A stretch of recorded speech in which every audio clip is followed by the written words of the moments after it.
Konsep tetapan kesetimbangan dikemukakan oleh Cato Maximilian Goldberg dan Peter Weitsch, dua ahli kimia asal Norwegia, yang menyatakan bahwa dalam reaksi kesetimbangan berlaku hukum kesetimbangan yang berbunyi, dalam keadaan setimbang pada suhu tertentu, hasil perkalian konsentrasi produk dibagi perkalian konsentrasi reaktan yang masing-masing dipangkatkan dengan koefisiennya mempunyai nilai yang konstan. Dalam kesetimbangan homogen, rumus Kc dihitung dari konsentrasi semua zat yang terlibat di dalam reaksi. Contohnya untuk reaksi N2 ditambah 3H2 menghasilkan 2NH3. Reaktannya adalah N2 dengan koefisien 1 dan H2 dengan koefisien 3. Sedangkan produknya adalah NH3 dengan koefisien 2. Sehingga Kc-nya sama dengan konsentrasi produknya, yaitu NH3 pangkat 2, lalu dibagi dengan konsentrasi reaktan-reaktannya, yaitu konsentrasi N2 pangkat 1, dikali konsentrasi H2 pangkat koefisiennya, yaitu pangkat 3. Untuk kesetimbangan heterogen, ada beberapa hal yang perlu kita perhatikan. Pertama, jika sistem terdiri dari campuran gas dan padatan, maka zat yang akan diperhitungkan hanyalah zat yang berwujud gas saja. Kemudian, jika sistem terdiri dari campuran larutan dan padatan, maka zat yang akan diperhitungkan hanyalah zat yang berwujud larutan saja.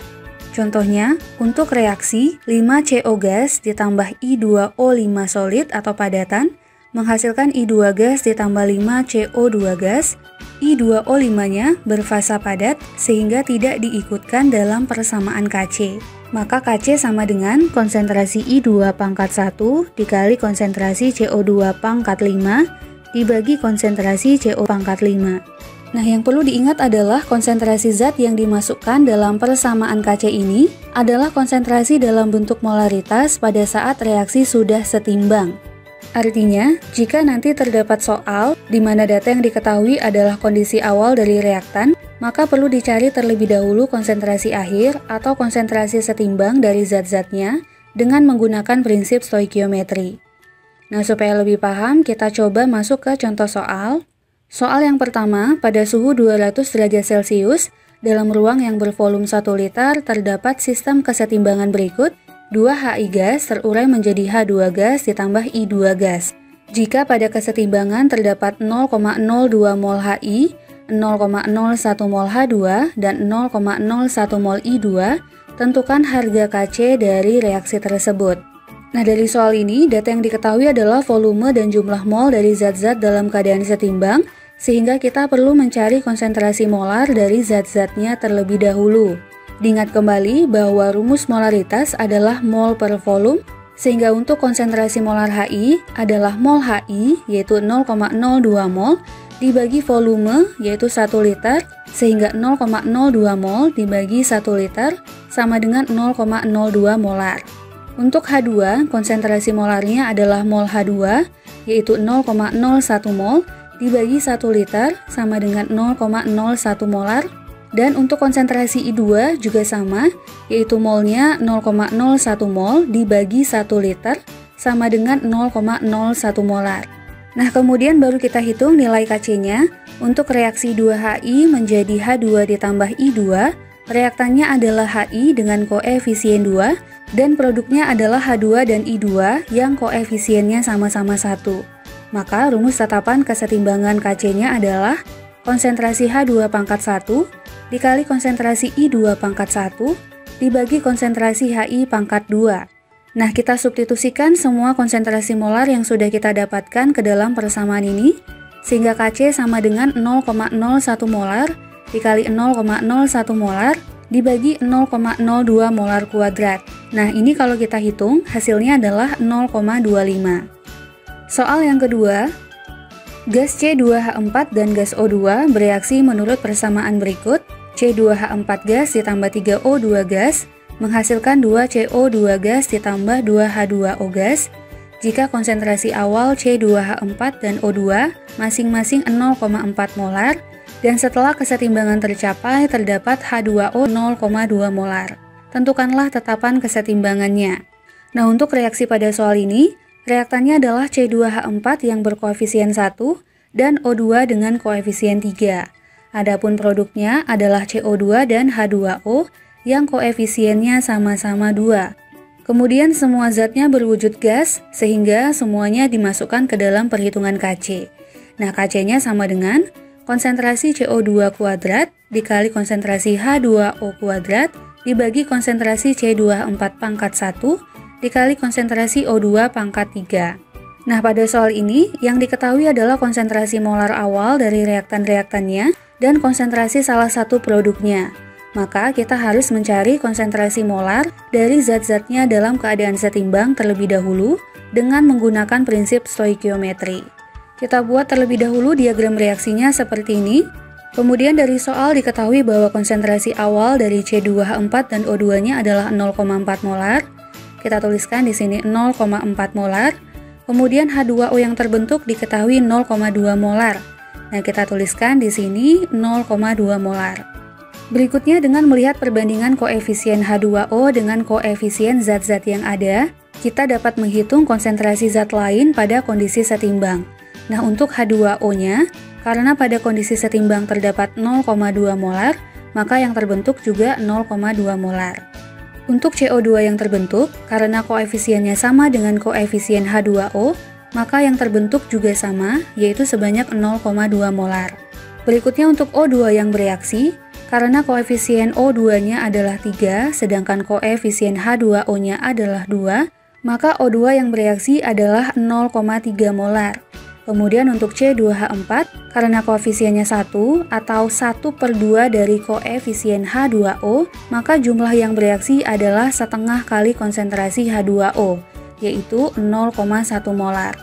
Sehingga konsentrasi C2H4 pada kondisi setimbang adalah molaritas awalnya dikurangi dengan molaritas yang bereaksi, yaitu 0,4 molar dikurangi 0,1 molar, hasilnya adalah 0,3 molar. Untuk O2-nya pada kondisi setimbang adalah 0,4 molar dikurangi 0,3 molar sama dengan 0,1 molar. Dan untuk CO2-nya adalah 0,2 molar. Kemudian kita substitusikan ke dalam rumus Kc ini, sehingga Kc sama dengan 0,2 kuadrat dikali 0,2 kuadrat dibagi 0,3 pangkat 1 dikali 0,1 pangkat 3. Nah, ini kalau kita hitung, maka diperoleh Kc sama dengan 0,0016 dibagi 0,0003. Hasilnya adalah 5,33. Jadi tetapan kesetimbangan yang diperoleh adalah 5,33.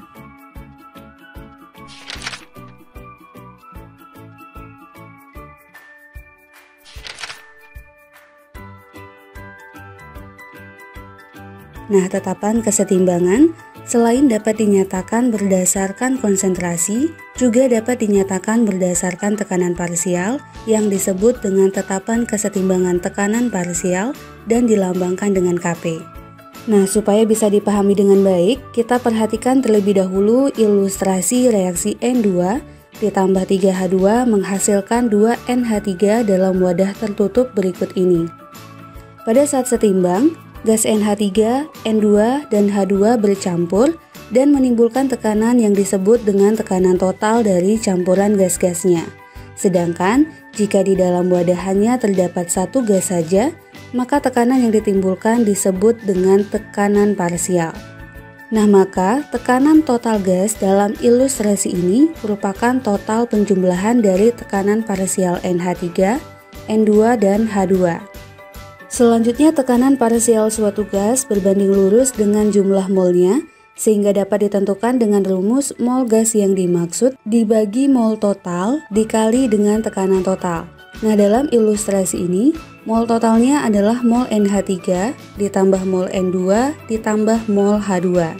Sehingga tekanan parsial N2 adalah mol N2 dibagi mol total dikali tekanan total. Untuk H2, tekanan parsialnya adalah mol H2 dibagi mol total dikali tekanan total.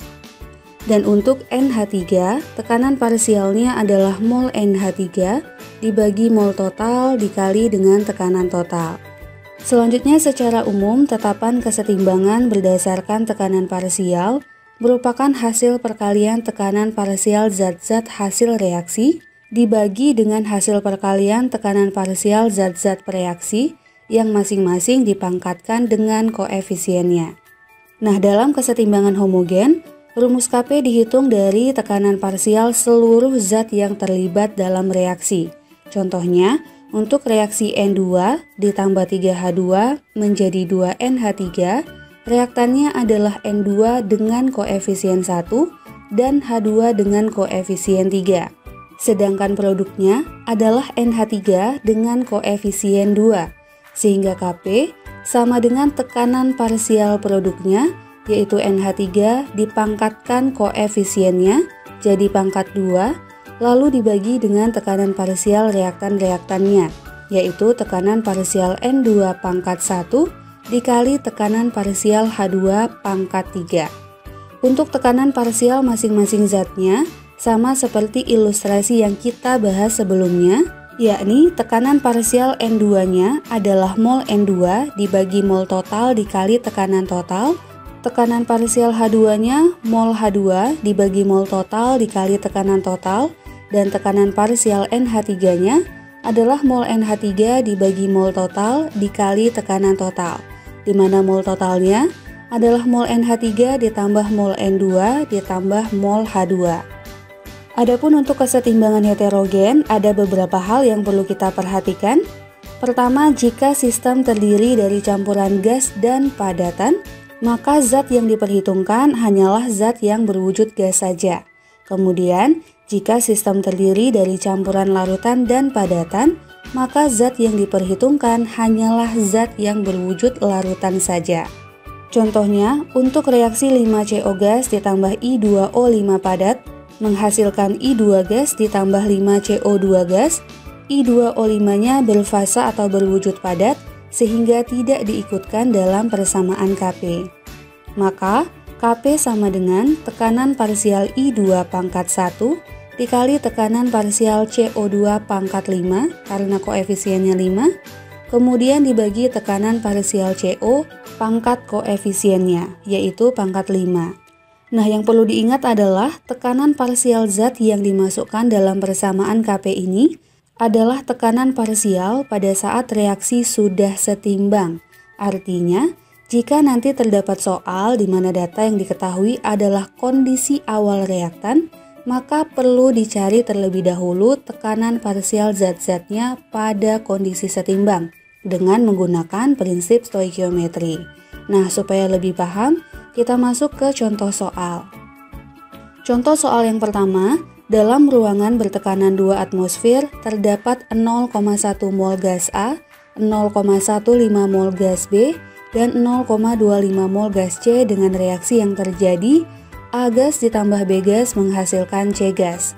Tentukan tetapan kesetimbangan parsial atau Kp-nya. Nah, dari soal ini yang diketahui adalah mol zat-zatnya dalam kondisi setimbang, sehingga sebelum menghitung nilai Kp, kita perlu mencari mol total dan tekanan parsial zat-zatnya. Nah, untuk mol totalnya adalah mol A ditambah mol B ditambah mol C sama dengan 0,1 mol ditambah 0,15 mol ditambah 0,25 mol. Nah, hasilnya adalah 0,5 mol. Berikutnya sesuai dengan pembahasan kita sebelumnya, tekanan parsial zat adalah mol zatnya dibagi mol total dikali tekanan total. Sehingga tekanan parsial untuk A yang kita lambangkan dengan PA sama dengan mol A yaitu 0,1 dibagi mol total yaitu 0,5 dikali dengan tekanan totalnya. Di mana pada soal disebutkan tekanan totalnya adalah 2 atmosfer. Nah, ini jika dihitung hasilnya adalah 0,4 atmosfer. Kemudian untuk tekanan parsial B sama dengan mol B yaitu 0,15 mol dibagi mol totalnya yaitu 0,5 mol dikali 2 atmosfer sama dengan 0,6 atmosfer. Adapun untuk zat C-nya, tekanan parsial sama dengan mol C yaitu 0,25 mol dibagi 0,5 mol dikali 2 atmosfer sama dengan 1 atmosfer. Berikutnya kita tentukan rumus Kp untuk reaksinya.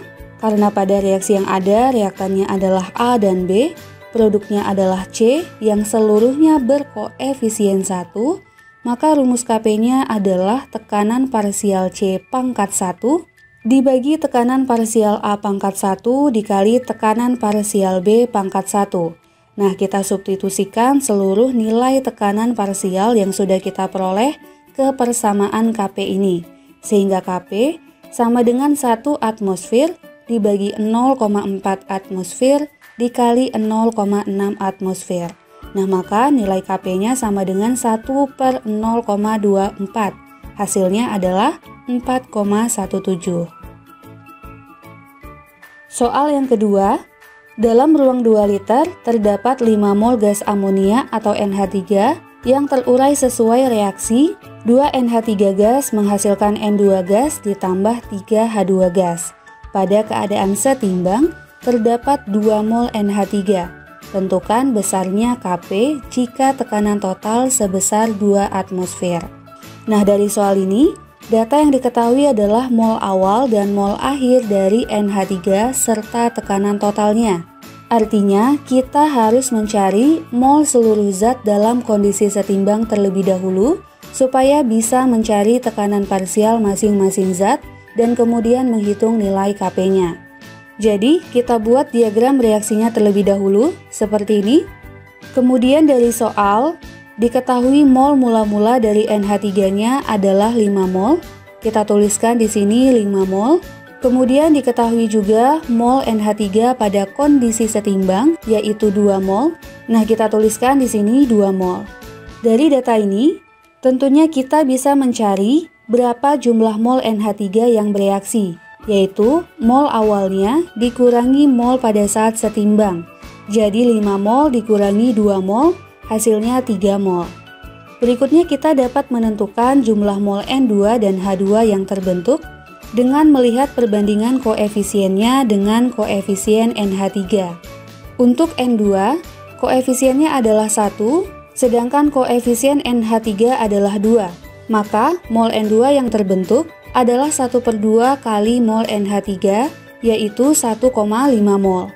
Untuk H2, karena koefisiennya 3, maka mol H2 yang terbentuk adalah 3/2 kali mol NH3, yaitu 3/2 kali 3 mol, hasilnya 4,5 mol. Dari hasil ini, kita dapat melihat bahwa pada kondisi setimbang, terdapat 2 mol NH3, 1,5 mol N2, dan 4,5 mol H2, sehingga total mol gasnya adalah 2, ditambah 1,5 ditambah 4,5 mol, sama dengan 8 mol. Selanjutnya kita tentukan tekanan parsial dari zat-zatnya. Untuk NH3 tekanan parsialnya adalah mol NH3 yaitu 2 mol dibagi mol totalnya yaitu 8 mol dikali tekanan totalnya. Nah, di soal disebutkan tekanan totalnya adalah 2 atmosfer. Nah, ini hasilnya adalah 0,5 atmosfer. Untuk N2 tekanan parsialnya adalah mol N2 yaitu 1,5 mol dibagi 8 mol dikali 2 atmosfer sama dengan 0,375 atmosfer. Dan untuk H2, tekanan parsialnya adalah 4,5 mol dibagi 8 mol dikali 2 atmosfer sama dengan 1,125 atmosfer. Nah, setelah dapat tekanan parsial zat-zatnya, kita baru bisa menghitung tetapan kesetimbangan Kp-nya. Nah, untuk reaksi 2NH3 menjadi N2 ditambah 3H2 ini, rumus Kp-nya adalah tekanan parsial N2 pangkat 1 dikali tekanan parsial H2 pangkat 3 dibagi tekanan parsial NH3 pangkat 2. Kita substitusikan semua nilai tekanan parsialnya sehingga 0,375 pangkat 1 dikali 1,125 pangkat 3 dibagi 0,5 pangkat 2. Nah, ini jika dihitung hasilnya adalah 2,136. Berikutnya tetapan kesetimbangan Kc dan Kp memiliki hubungan yang secara matematis dapat dituliskan Kp sama dengan Kc dikali R dikali T pangkat delta N.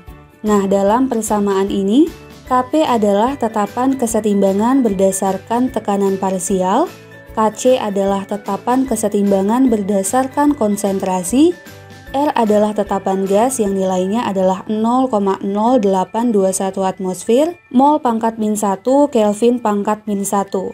Untuk T-nya adalah suhu dalam satuan Kelvin, sehingga jika di soal satuan suhunya adalah derajat Celcius, harus kita konversi dulu ke satuan Kelvin.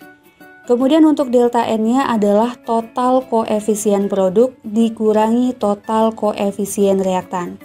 Contohnya, untuk reaksi 2NH3 gas menjadi N2 gas ditambah 3H2 gas, total koefisien produknya adalah koefisien N2 ditambah koefisien H2, yaitu 1 ditambah 3. Kemudian koefisien reaktannya adalah koefisien NH3, yaitu 2.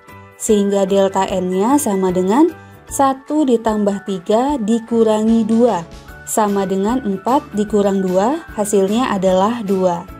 Contoh lainnya, untuk reaksi 5CO gas ditambah I2O5 padat, menghasilkan I2 gas ditambah 5CO2 gas, total koefisien kanannya adalah koefisien I2, yaitu 1 ditambah koefisien CO2, yaitu 5.